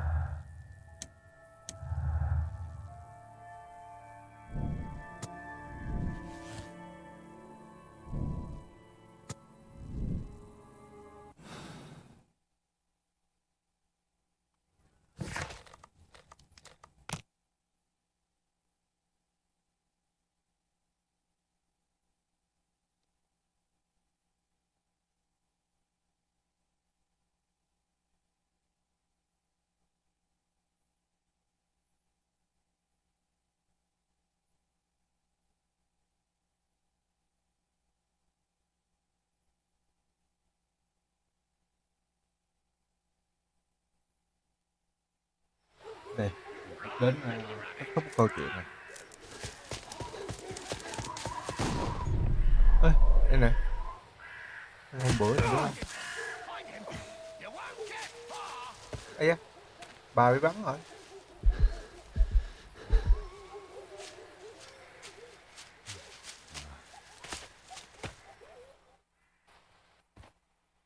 Let's see how long you can stay alive.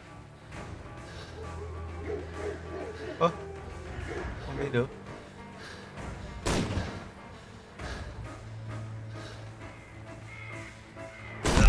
Ơ, chạy sao? Đi hướng nào? Trời đất ơi.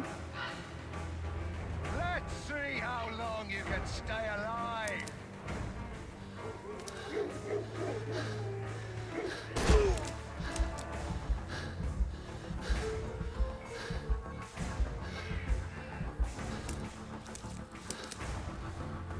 Where have you gone?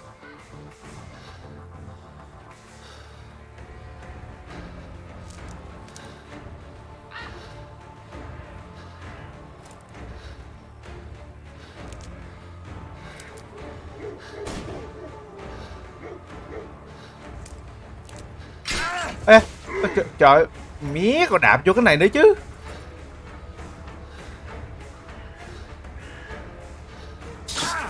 Ác thiệt chứ.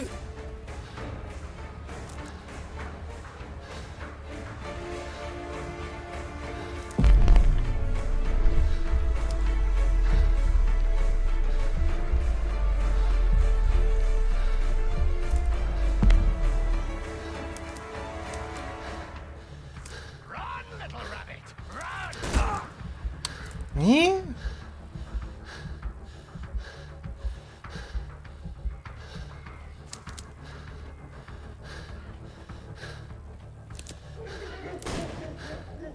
Ý thì Cúc.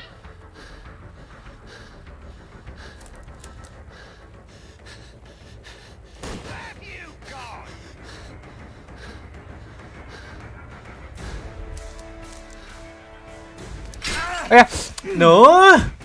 Cái mẹ nó đạp hoài vậy.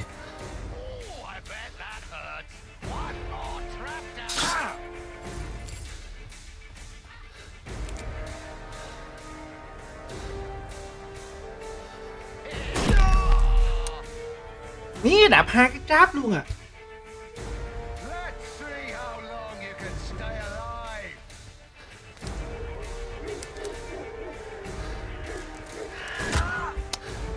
Chỗ nắp.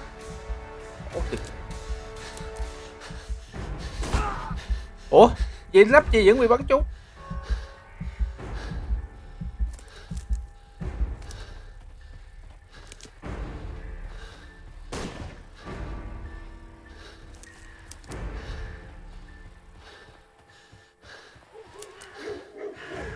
Nắp. Ui.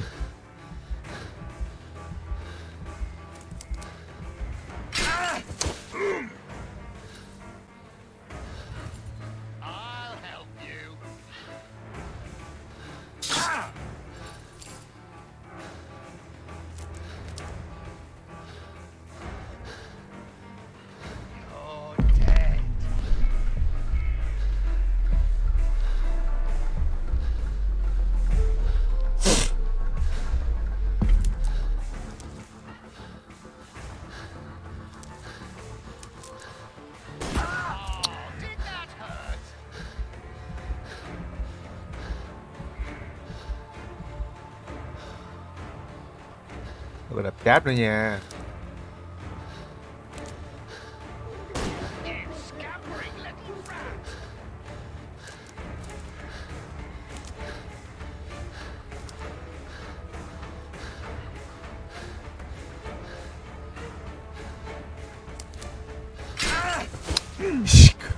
Lại đập cái cháp.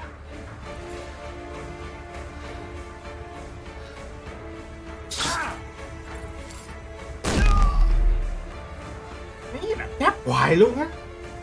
Mà không thấy được cái cháp luôn mà.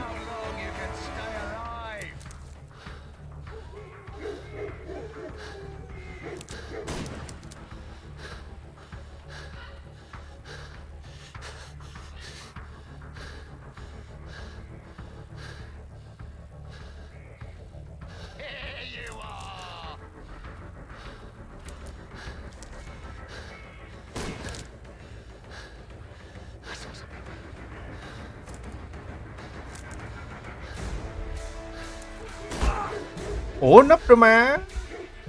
Ảo thật đấy.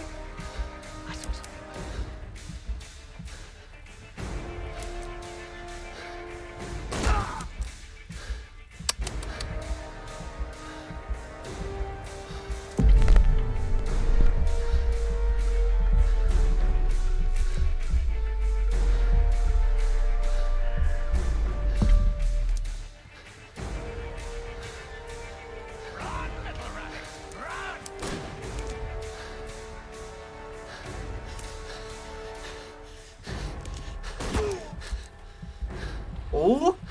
Ơi. Thiệt luôn á.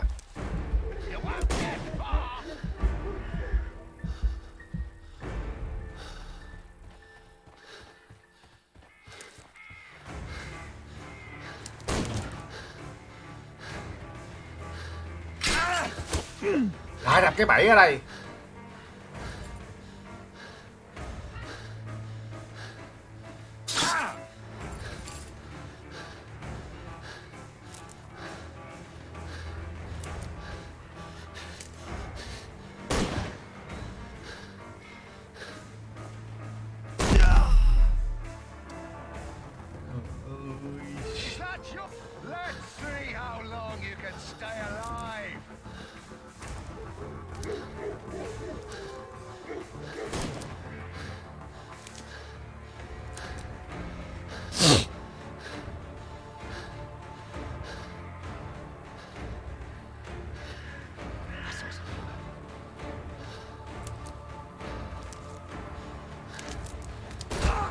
Ủa, vô lý.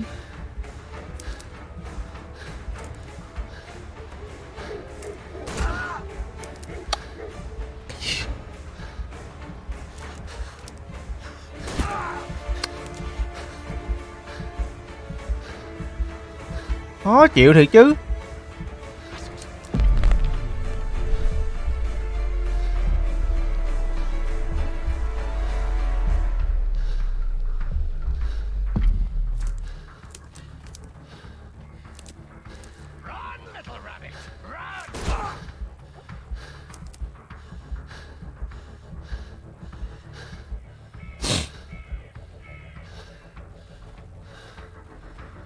Nè cái cháo ở đây ra.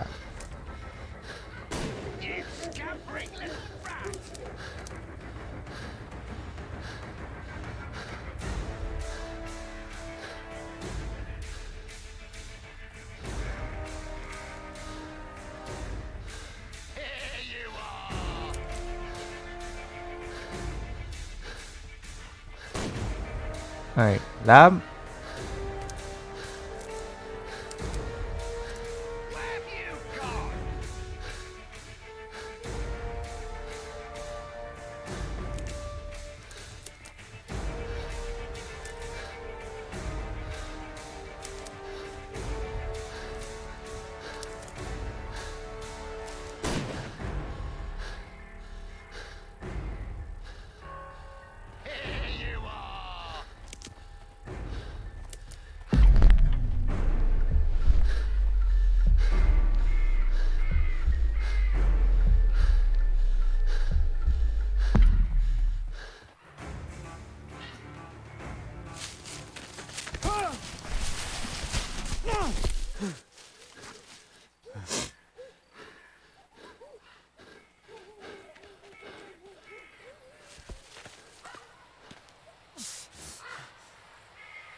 Where is he?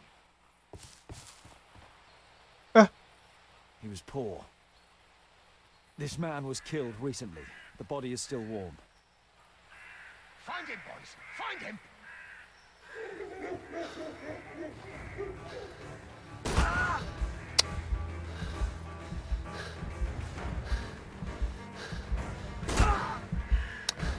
Mí cái chỗ nắp xa vãi biều à.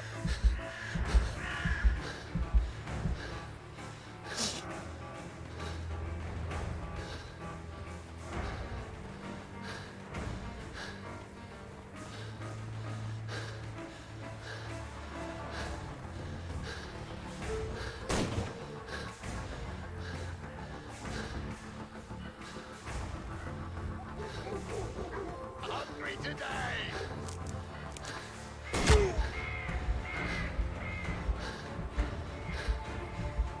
You're so slow. Ủa.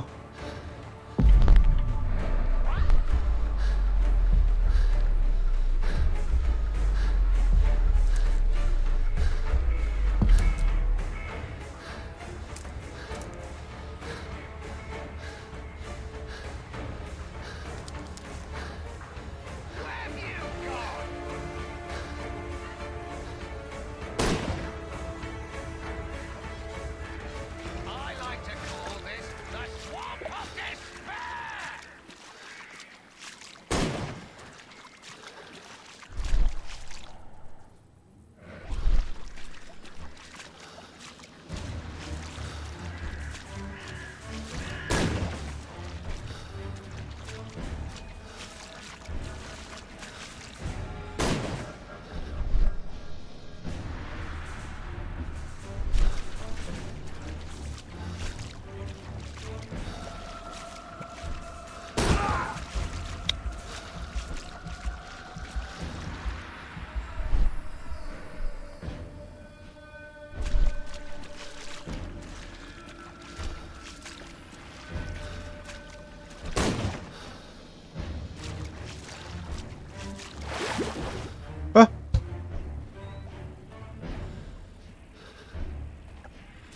I like to call this the swamp of despair.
Trời ơi, bị vướng nữa chứ. Cay thật à.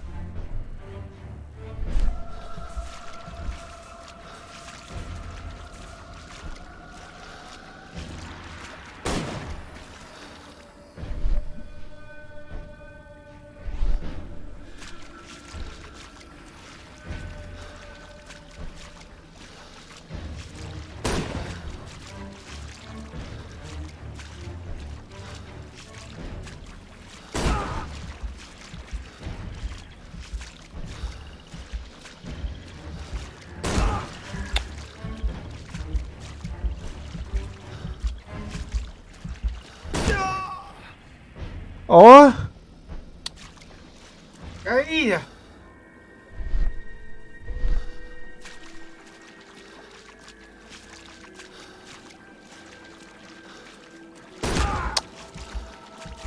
Cái gì cứ bị vướng vướng rồi ta.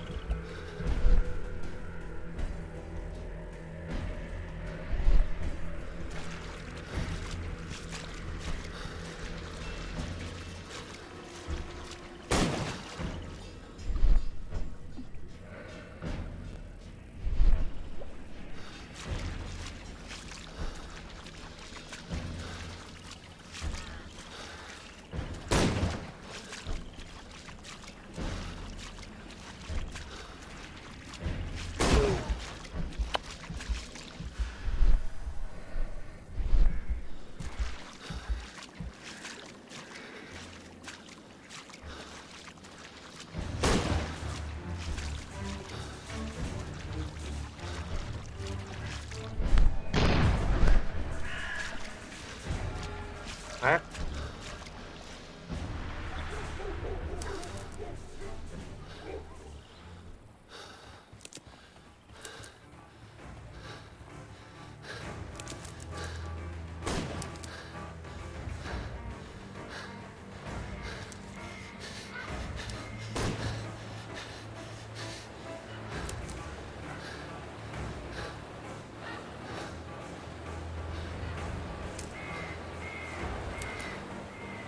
Yeah.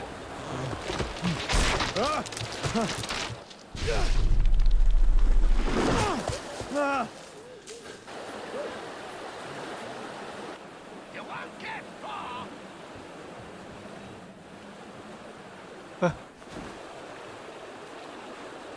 My God, it's Lord Harrington's body. He was killed by a shot to the forehead. My health is deteriorating. I need to dress my wound.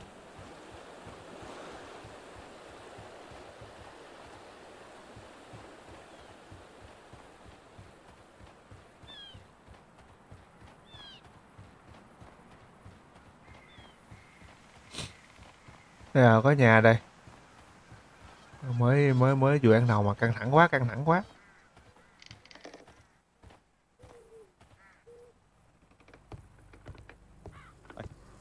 I can hide here. Con bó đã. This will help to dress my wound.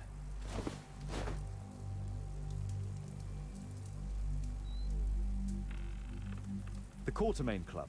This must be Lord Marsh's cabin. Someone's coming, I better hide.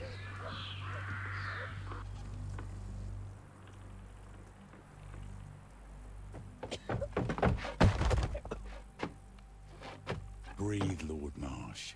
It's almost over. Who are you?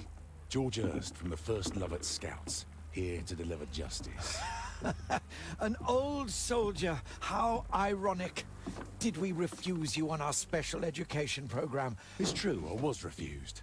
An old wounded soldier is useless to you, but he can still be dangerous. We hunted a lot in these woods, but I didn't expect to become the prey. I have lived a grand life without any limits set by others. I will die a happy man, so you won't see me begging you festering wretch.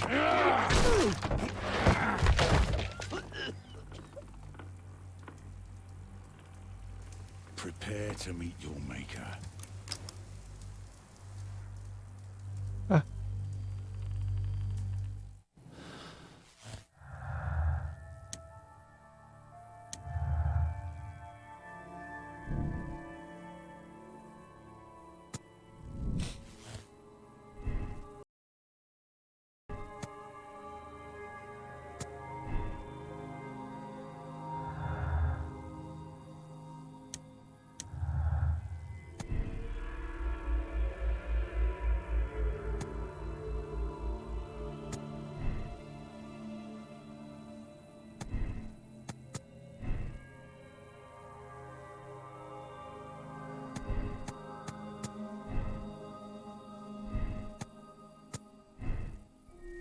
Không đúng. Này đúng rồi nè. Bá Tước là thủ phạm mà đúng rồi nè. Trả thù hả?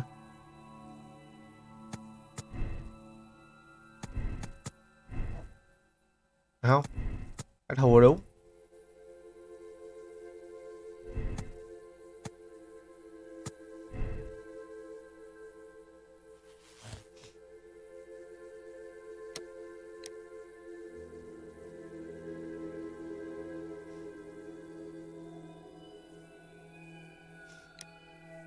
Một kẻ giết người máu lạnh, đội lớp một hình thức là làm từ thiện, săn bắt người nghèo. Bá Tước sẽ phải ở trong tù, nơi cuối cùng ta sẽ chết vì bệnh lao của mình.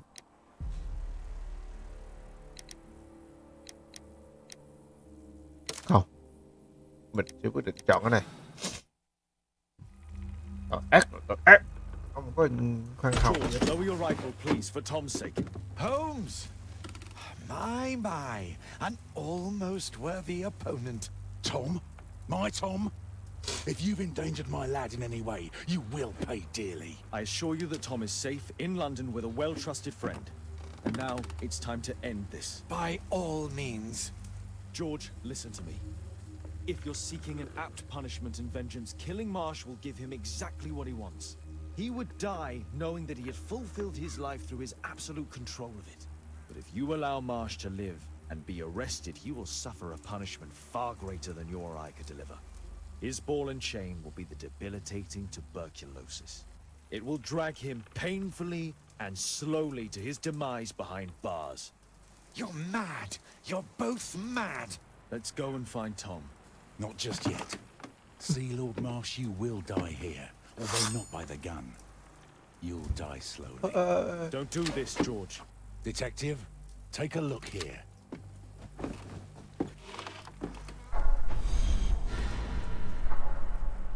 This is how you became sick, Lord Marsh. The beheading of your victims who were suffering from tuberculosis was what infected you. Poetic justice. Holmes, you cannot fully understand why we helped so many and sacrificed a few. But don't let me die like this. Just kill me now.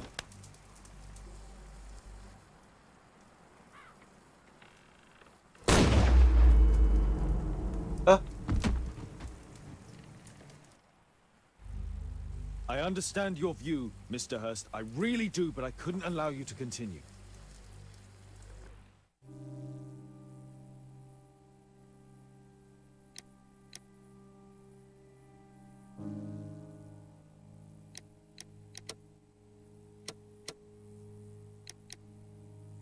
Ok.